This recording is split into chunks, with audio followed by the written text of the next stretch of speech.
আজকে শয়তান তোমরা ইবাদতের বাহাদুরি করো, তোমরা বড় আমলদার হয়ে গেছো, আমলের বাহাদুরি করো। 6.5 লক্ষ বছর শয়তান ইবাদত করে নাই। শয়তানকে মালাউন বানাইতে কয় সেকেন্ড লাগছে? 1 সেকেন্ড। আর আদম আলাইহিস সালাতু ওয়াস সালাম আল্লাহ তৈরি করলেন, তাফসীরে আছে 40 বছর পর্যন্ত নামাজের সুরতে বসে আছেন। আদম আলাইহিস সালামকে আল্লাহ পাক কথা বলার ক্ষমতা দিয়েছেন, দেখবার ক্ষমতা দিয়েছেন, চলাফেরা করার ক্ষমতা দিয়েছেন। আদম আলাইহিস সালাম নামাজের সুরতে মাথা নিচু করে আল্লাহর সামনে 40 বছর বসে আছেন। নো টক, নো মুভ, কিচ্ছু না। 40 বছর পর আল্লাহ বলছেন, কি হলো, তুমি কথা বলছো না কেন? কি হলো? আমি তো অপেক্ষায় আছি। আদম আলাইহিস সালাম শুধু এতটুকু বলেছিলেন, আল্লাহ আমি তো আপনার হুকুমের অপেক্ষায় আছি, আপনি হুকুম করবেন তবেই তো আমি বলবো, হুকুম না করলে বলি কেমনে? আল্লাহ বললেন, তুমি আমাকে এত আদব দেখালে, সেই জন্য আমি খুশি হয়ে গেলাম তোমার উপরে, তোমারে 3টা নেয়ামত দিলাম, যাও তোমার বংশধর কিয়ামত পর্যন্ত 3টা নেয়ামত পাবে। 1 নম্বর নেয়ামত আশরাফুল মাখলুকাত, হে মানুষ তুমি বেহেশতের চাইতেও শ্রেষ্ঠ, তুমি আরশের চাইতেও শ্রেষ্ঠ, তুমি ফেরেশতার চাইতেও শ্রেষ্ঠ, শ্রেষ্ঠত্ব তোমাকে দিয়ে দিলাম। 2 নম্বর নেয়ামত তোমাকে দিয়ে দিলাম, তোমার আত্মার জ্ঞান তোমাকে দিলাম। আত্মার জ্ঞান আল্লাহ আর কাউকে দেয় নাই। মাথার জ্ঞান গরু ছাগলকে দিয়েছেন, সাপ বিচ্ছুকে দিয়েছেন, সবাইকে মাথার জ্ঞান দিয়েছে, কিন্তু মানুষকে আল্লাহ তাআলা এক্সট্রা একটা জ্ঞান দিয়েছে, সেটা হলো কি? আত্মার জ্ঞান। আত্মার জ্ঞান চর্চার নামই হলো আধ্যাত্মিকতা। আধ্যাত্মিকতার শিক্ষা যারা দেয় তাদের নাম হলো পীর। আর আজকে তোমরা দাড়ি টুপি লেবাস পরে টেলিভিশনে সেই পীর সাহেবদের বিরুদ্ধাচরণ তোমরা করতেছো। তারপর আত্মার জ্ঞান দিলাম, আর একটা তোমাকে নিয়ামত দিলাম, লাকাদ খালাকনাল ইনসানা ফি আহসানি তাকবীম, তোমাকে সুন্দর করে বানালাম। এই সৌন্দর্য আমি আর পৃথিবীর কোন মাখলুকাতকে দিব না। এই জন্য ফেরেশতারা বললেন, আল্লাহ আইয়ু শাইইন আশাদ্দু মিন খালকিকা, তোমার মাখলুকাতের মধ্যে সবচেয়ে শক্তিশালী কোন জিনিস? আল্লাহ জবাব দিলেন, হুয়াল হাজার, পাথর। বলে আইয়ু শাইইন আশাদ্দু মিনহু, এর চাইতে শক্তিশালী আর কোন জিনিস? আল্লাহ বলেন লোহা। আইয়ু শাইইন আশাদ্দু মিনহু, এর চাইতে শক্তিশালী কোন জিনিস? আগুন। আগুন দিয়ে জ্বালালে লোহা গলে যায়। আইয়ু শাইইন আশাদ্দু মিনহু, এর চাইতে শক্তিশালী কোন জিনিস? পানি। পানি ঢেলে দিলে আগুন নিভে যায়। আইয়ু শাইইন আশাদ্দু মিনহু, এর চাইতে শক্তিশালী কোন জিনিস? বাতাস। বাতাস দিয়ে পানিকে ঠেলা মারলে নিচতলার থেকে 10 তলায় যায়, যায় না? না যায়। 10 তলায় আপনি পায়খানায় বসেছেন, এখন 10 তলায় যদি পানির প্রয়োজন হয়, নিচতলায় পুকুর থেকে পানি নিয়ে 10 তলায় গিয়ে যদি আপনাকে টয়লেট করতে হয়, পায়খানাও ধরেছে খুব গরম, সাংঘাতিক চেপেছে, ওই অবস্থায় বদনা দিয়ে যদি পুকুর থেকে পানি নিয়ে 10 তলায় যায় পায়খানা করতে হয়, পায়খানা কি পায়খানা পর্যন্ত যাবে না সিঁড়িতে শেষ হয়ে যাবে, কারবার শেষ। কিন্তু আমার আল্লাহ বলেন না, আমার বান্দা 10 তলায় বসছে, পানি তুমি 10 তলায় তার হাতের কাছে চলে যাও। কাকে দিয়ে পাঠাবো? আল্লাহ পাঠালেন বাতাসকে। মোটর স্টার্ট করলেন, মোটরে বাতাস হলো, বাতাস দিল, পানির কান ধরে 10 তলায় নিয়ে যাচ্ছে। সোজা একটা পাইপ দিয়ে, ওখানে আমার বান্দা আছে, যা শিগগির তাড়াতাড়ি। সেখানে কল ছাড়লেন, পানি বের হলো, সেই পানি দিয়ে আপনি কাজ শেষ করে দিলেন। ফেরেশতা বলে আইয়ু শাইইন আশাদ্দু মিনহু, এর চেয়ে শক্তিশালী কোন জিনিস আছে? আল্লাহ বলেন পানি বলো, বাতাস বলো, মাটি বলো, পাথর বলো, লোহা বলো, আর যাই বলো, সব চাইতে শক্তিশালী আমার বান্দা। যেহেতু আমার বান্দা আমাকে আদব দেখিয়েছে, সেই জন্য শক্তিশালী। আগে আমার বান্দা আমার কাছে ছোট হয়েছে, নরম হয়েছে, আমি এবার আমার বান্দাকে শক্ত বানিয়ে দিলাম। আমার বান্দা নিয়ন্ত্রণ করবে গোটা দুনিয়া, নিয়ন্ত্রণ করবে হাতিকে, নিয়ন্ত্রণ করবে বাঘকে, নিয়ন্ত্রণ করবে চাঁদকে, নিয়ন্ত্রণ করবে গোটা মহাবিশ্বকে। আমার বান্দাকে এই ক্ষমতা আমি দিয়ে দিলাম। এরপর আদম আলাইহিস সালাতু ওয়াস সালাম কথা বললেন, মাথা। আল্লাহ বলেন ইরফা রাসাক। ইমাম আহমদ ইবনে মুহাম্মদ ইবনে আবি বকর খতিবে কাস্তালানি বলেন, হযরত আলীউল মুরতাদা থেকে হাদিস, যে আদম আলাইহিস সালাম ইরফা রাসাক, কথা বলো, মাথা উঠাও। আদম আলাইহিস সালাম উঠালেন, হঠাৎ করে আরশের ছাদ দেখলেন। আদম আলাইহিস সালাম অবাক হয়ে গেলেন, আল্লাহ জল জল করে জ্বলছে, এইটা কি? আল্লাহ তাআলা 4টা জিনিস নিজের হাতে বানাইছেন। সমস্ত জিনিস কুন ফায়াকুন দিয়ে বানাইছেন, হুকুম। 4টা জিনিস নিজের হাতে বানাইছেন, একটা কলম, একটা আদম আলাইহিস সালাম, একটা আরশ, আর একটা হচ্ছে জান্নাতুল আদন। আরশকে বানাইয়া আল্লাহ জবান দিলেন, জবান দিয়ে বলেন বলো, তুমি কিছু একটা বলো। আজ আরশ বলছে, খোদা আপনি আমাকে এত সুন্দর করে বানালেন, আমার জানতে ইচ্ছে হয় আর কি কোনো এমন সৌন্দর্য বাড়ানোর জন্য আর কি কোনো অলংকার আছে যেটা আমার কাছে লাগিয়ে দিলে খোদা আমার সৌন্দর্যে আপনি নিজে মুগ্ধ হয়ে যাবেন? এরকম কোন সৌন্দর্য মণ্ডিত অলংকার আছে? আল্লাহ তাআলা বললেন আছে। কি? সেটা আমার দোস্তের নূর, আমার হাবিবের নূর। বলে সেটা আমাকে লাগিয়ে দেন। এই যে মার্কারি লাইট জ্বলছে, যত লাইট দেখেন এইটার কাছে কিছু না। যেই আরশের ছাদে ঝাড়বাতি নবীজির নূর মোবারক লাগিয়ে দিলেন, বাস রইল। আদম আলাইহিস সালাম ওইটার দিক তাকায় বলে, মা হাজার নূর, এটা কিসের আলো? আল্লাহ বলেন, হাজা নূরুন মিন যুররিয়াতিকা ইসমুহু আহমদ ফিস সামায়ে ওয়া ইসমুহু মুহাম্মদ ফিল আরদে। সেটা তোমার একজন নবীর নূর, যার নাম আসমান ওয়ালাদের কাছে আহমদ, জমিন ওয়ালাদের কাছে মুহাম্মদ। আদম আলাইহিস সালাম বলেন, আল্লাহ এতেনি, আমাকে সেটা দেন, আমি আদর করি। আল্লাহ তাআলা সে নূর দিলেন আলা জাবহাতিহি, আদম আলাইহিস সালামের না, আলা জাহরিহি, ফাআসকানা নূরা মুহাম্মাদিন আলা জাহরিহি, পিঠের উপরে দিলেন। ফাতাকিফুনাল মালাইকাতু সুফুফান খালফাহু, সমস্ত ফেরেশতারা আদম আলাইহিস সালামের পিঠের উপরে হুমড়ি খেয়ে চুমু খেতে লাগলো। আজ আমরা দুটো আঙ্গুল চুমু খেলে তোমরা ব্যঙ্গ করে বলো, এই বেদাতীরা মোহাম্মদ নাম বললেই চুচু করে। এই এই মুসাইলামাতুল কাযযাবের সন্তানেরা, এই ইয়াজিদের সন্তানেরা, মুহাম্মদ ইবনে আব্দুল ওয়াহাবের সন্তানেরা, আব্দুল্লাহ ইবনে উবাই ইবনে সালুলের সন্তানেরা, জেনে রেখো, আমার নবীর নূর আদম আলাইহিস সালামের পিঠের উপরে সমস্ত ফেরেশতারা চুমু খাচ্ছে। আদম আলাইহিস সালাম বলেন, আল্লাহ আমার পিঠে গৌরব, ফেরেশতারা চুমু খাচ্ছে অথচ আমি দেখি না, এটা কি করে হয়?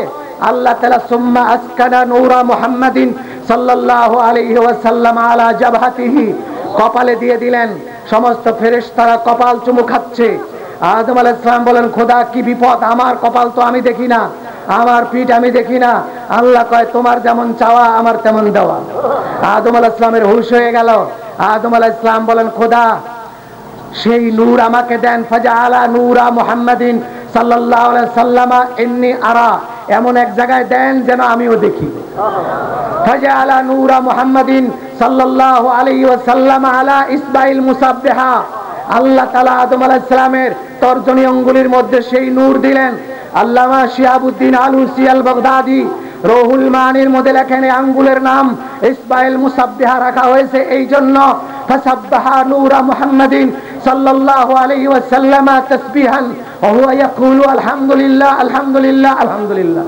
নবীজির নূর আদম আলাইহিস সালামের আঙ্গুলের উপরে জিকির করতেছে আলহামদুলিল্লাহ আলহামদুলিল্লাহ।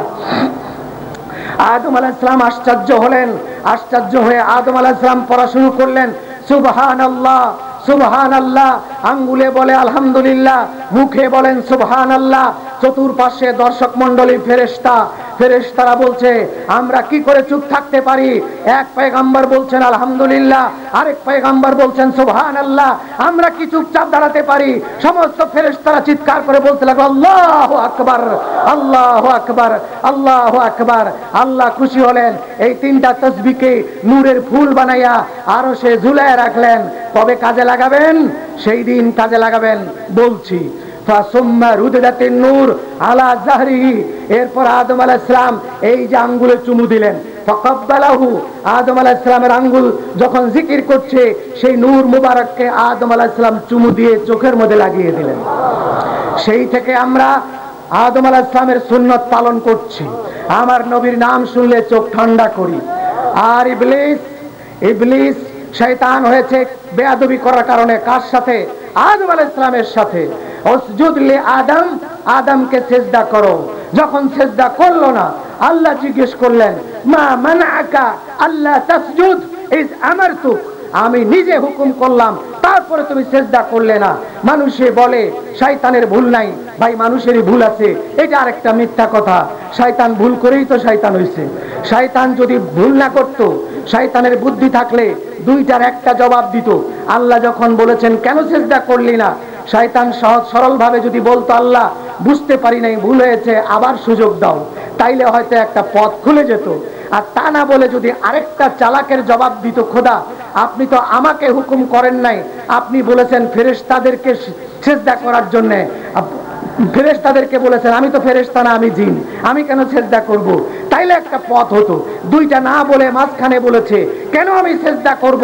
পচা কাদা মাটি দিয়ে আপনি বানাইলেন, আর এই লোকটাকে সেজদা করতে হবে, এটা কেমন হুকুম? আল্লাহ বলে আমার নবীর সাথে বেয়াদবি করার কারণে ও খুরুজ মিন্নি, বেরিয়ে যা আমার এখান থেকে মালাউন। 1 সেকেন্ডে মালাউন বানিয়ে দিলেন। আদম আলাইহিস সালামের সাথে বেয়াদবি করার কারণে 6.5 লক্ষ বছরের ইবাদত 1 সেকেন্ডের মধ্যে লাথি মেরে যদি তাকে মালাউন বানাতে পারেন, যে আদম আলাইহিস সালামের নবী যিনি, নূহ আলাইহিস সালামের নবী যিনি, নবীর নবী যিনি, তার সাথে বেয়াদবি করলে তোমাদের ইবাদত, তোমাদের আমল শয়তানের মতো অবস্থা হয়ে যাবে। শয়তান তোর খোদাগিরি নবায়ন করবি আর আমি বিসমিল্লাহ করে খামু। কি করি রে, কি করা যায়? ওই মরা বকরির কান ধরে লাড়াচাড়া করে আর কয় কম বিসমিল্লাহ ওয়ামশে, হে বকরি ওঠ, খোদার হুকুমে ভেগে যা। মরা বকরি, ভাজা বকরি। ইমাম সাহেব ফেরাউনের সামনে যেটা, এটা ইমাম, বাকি সমস্ত মরা বকরি মুক্তাদি।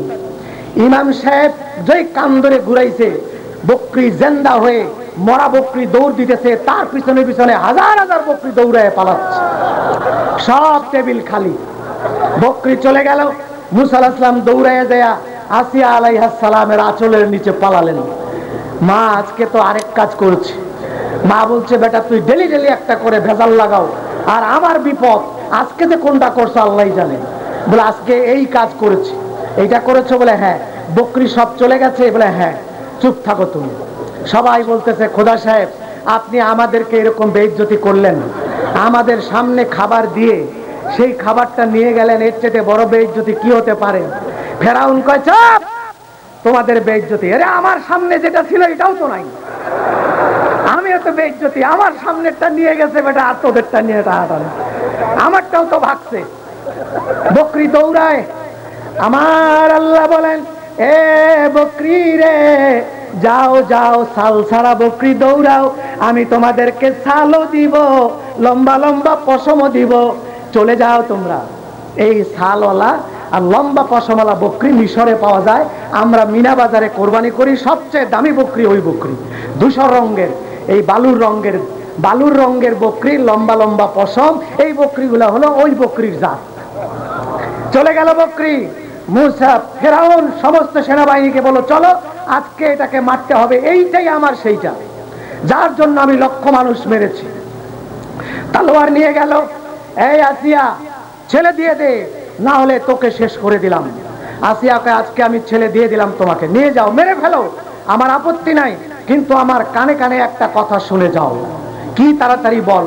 কানের কাছে মুখ নিল, বলে দেখো যেই ছেলেটা মরা ভাজা বকরির কান ধরে ডান দিকে ঘুরাইয়া দিল আর সে বকরি দৌড়াইয়া পালাইলো, সেই ছেলেটা যদি তোমার মতো রাম ছাগলের কান ধরে যদি বাম দিকে ঘুরাইয়া দিয়া বলে জীবনের মতো এখানে শুয়ে থাক, তখন কি হবে বল?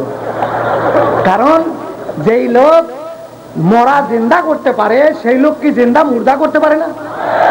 পারে। ফেরাউন হা হা ঠিক ঠিক ঠিক বলছো। ওরে সর্বনাশ, এই সেনাবাহিনী চলে যাও, নো প্রবলেম, যাও যাও যাও। সেনাবাহিনী বলে এটা কোনটা? এই একটু আগে দেখলাম প্রবলেমের জ্বালায় বাঁচি না, আবার এখন কয় প্রবলেম নাই। যাচ্ছে, ঠিক আছে চলে যাই। এখন আল্লাহ কয় তোর নাকের ডগায় বিস্ফোরা দিলাম এই মুসাকে দিয়ে, তুই না রাখতে পারবি, না মারতে পারবি, না ধরতে পারবি। এখন মুসা আলাইহিস সালাম এই দিক দিয়ে গেলে ফেরাউন ওই দিক দিয়ে যায়, কাছে আর যায় না। সে জানে যদি আমাকে একবার ধরে কাম শেষ, সে আর কাছে যায় না। ভাইরা আমার, মুসা আলাইহিস সালামের মতো নবী যিনি আমার নবীর গোলাম হওয়ার জন্য আফসোস করেছেন, সেই মুসা আলাইহিস সালাম যদি মরা বকরি জিন্দা করতে পারেন, এই মর্যাদা এই ক্ষমতা আল্লাহ দেয়, তো আমার নবীর ক্ষমতা কোথায় থাকতে পারে? আর এই বলদেরা বলে আমার নবী মরে কবরে পড়ে আছে।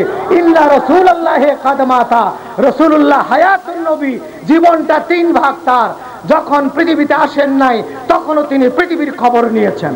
মা আমিনার পেটে আসছেন, দুনিয়ায় যতদিন ছিলেন ততদিন আলমে বরজখ কবরের খবর নিয়েছেন, নেন নাই?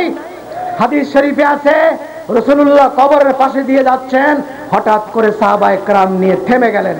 এই সাহাবীরা, এই কবরে আযাব হচ্ছে, এর সন্তানরা কোথায়, ডাকো। সবাইকে ডাকছে, তোমার বাবার কবরে আযাব হচ্ছে, হুজুর একটু দোয়া করেন। আল্লাহর নবী দোয়া করলেন, এরপরে হেসে দিয়ে বললেন আযাব মাফ হয়ে গেছে। তাহলে জমিনের উপর থেকে যেই লোক জমিনের নিচের খবর রাখতে পারে, জমিনের নিচে গিয়ে কি উপরের খবর রাখতে পারে না? এই বেয়াদবেরা, তোমরা বলো রাসূলুল্লাহ আলমে বারজাকে চলে গেছে, আলমে নাসুতের খবর দিতে পারে না? বলেন নাউজুবিল্লাহ। তাহলে হায়াতুন নবী, হুজুরের হায়াতের এক অংশ হলো আলমে আরওয়াহ, দ্বিতীয় অংশ আলমে নাসুত, তৃতীয় অংশ আলমে বারজাক টু বেহেশত। এই তিনটা হায়াত হুজুর বেহেশত, ওই দিকে গেলে এই দিকের খবর রাখেন, এই দিকে থাকা অবস্থায় ওই দিকের খবর রাখেন। তাহলে আজকে যেটা বলতেছিলাম, হাবিবে পাক সাল্লাল্লাহু আলাইহি ওয়াসাল্লামের নূর বাবা আদম আলাইহিস সালামের পিঠ থেকে মার পেটে, সুম্মা নাকালা নূরা মুহাম্মাদিন সাল্লাল্লাহু আলাইহি ওয়াসাল্লামা মিনাস সুলবি ইলাল বাতনি ওয়া মিনাল বাতনি ইলাস সুলবি ওয়া মিনাস সুলবি ইলাল বাতনি হাত্তা ইলা উম্মিহি। এই হাদিস হযরত আলী থেকে ইমাম আহমদ ইবনে মুহাম্মদ ইবনে আবি বকর খতিবে কাস্তালানি তার কিতাব মাওয়াহিবুল লাদুনিয়া জিলদে দুয়ামের 9 পৃষ্ঠায় লিখেছেন। আমি জানতে চাই, এই তেলাচোরা বেয়াদবরা, খতিবে কাস্তালানির চাইতে তোমরা কি বড় আলেম হয়েছো? খতিবে কাস্তালানির এক ফোঁটা পেশাবের মধ্যে তোমাদের মতো বেয়াদব হাজার হাজার হাবুডুবু খায়। সেই খতিবে কাস্তালানির কিতাব মুহাদ্দিস আব্দুল হক দেহলভী, মুহাদ্দিস আব্দুল শাহ ওয়ালিউল্লাহ রাহমাতুল্লাহ আলাইহি, তারা যদি আজকে রাসূল পাককে হায়াতুন নবী বলতে পারে, রাসূল পাক নূরের সৃষ্টি বলতে পারে, তোমাদের মতো তেলাচোরা আলেম যারা তোমরা হাদিসের ইবারত পড়তে পারো না, এই চিটাগাঙ্গে 7 দিন ব্যাপী তাফসীরুল কোরআন মাহফিলে বুক ফুলিয়ে বক্তৃতা করে ওয়াজ করেছে, সেই ক্যাসেট আমার কাছে আছে। সেই ক্যাসেটের মধ্যে বলেছে, আন আবি হুরায়রা রাদিয়াল্লাহু তাআলা আনহু আন্নাহু কালা কালা সামি'তু রাসূলুল্লাহ সাল্লাল্লাহু আলাইহি ওয়াসাল্লাম। এইটা ইবারত ভুল না শুদ্ধ আপনারা বলেন? ইবারত ভুল। এইটা ক্লাস 5 এর নাহবে মির পড়ে এমন একটা ছেলে জানে এখানে সামি'তু রাসূলুল্লাহ হবে, সেখানে এই আল্লামা সারা ওয়ার্ল্ডের বড় আল্লামা 7 দিন ব্যাপী তাফসীর করে, সে একটা হাদিসের ইবারত ভুল পড়েছে, সামি'তু রাসূলুল্লাহ পড়েছে। যে একটা কখনো করে এলেম নাই, সে আমার নবী সম্বন্ধে বলে এই বাজে কথা বলতে পারে, আমরা তাকে সুন্নিরা বাংলাদেশে সবাই সমস্ত মাশায়েখ এক প্ল্যাটফর্মে এসে এই বেয়াদবদেরকে কোনোদিন ক্ষমা করব না। বেয়াদবরা যেন মনে করে তাদের পায়ের তলায় মাটি থাকবে না।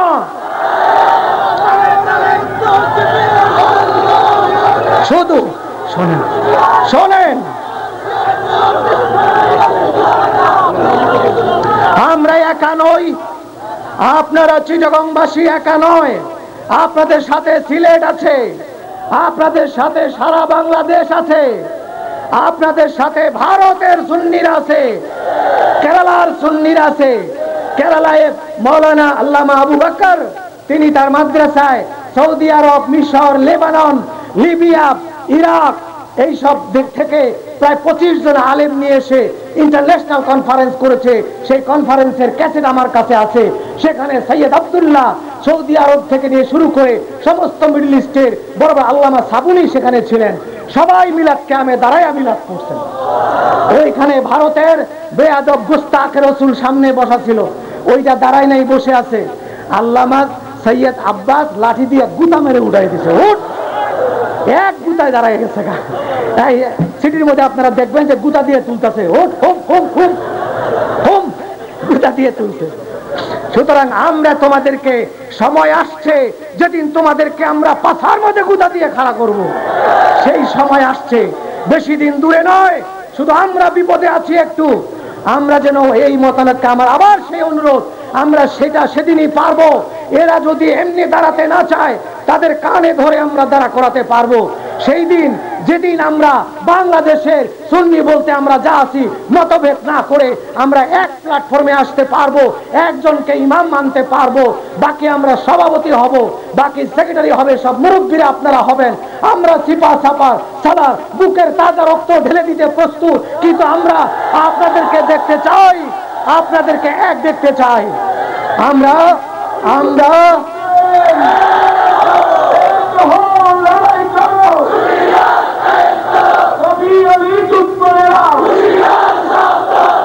তোমরা 50 বছর ইসলামী আন্দোলন করে যদি 100 জীবন দিতে পারো, 50 মিনিটের যুদ্ধে আমরা 100 জীবন দিতে রাজি আছি।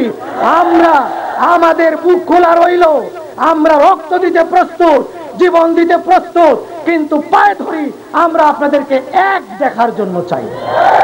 আমরা কার কাছে রক্ত দিব, কার দলে গিয়ে রক্ত দিব, সেটা আজকে প্রশ্ন।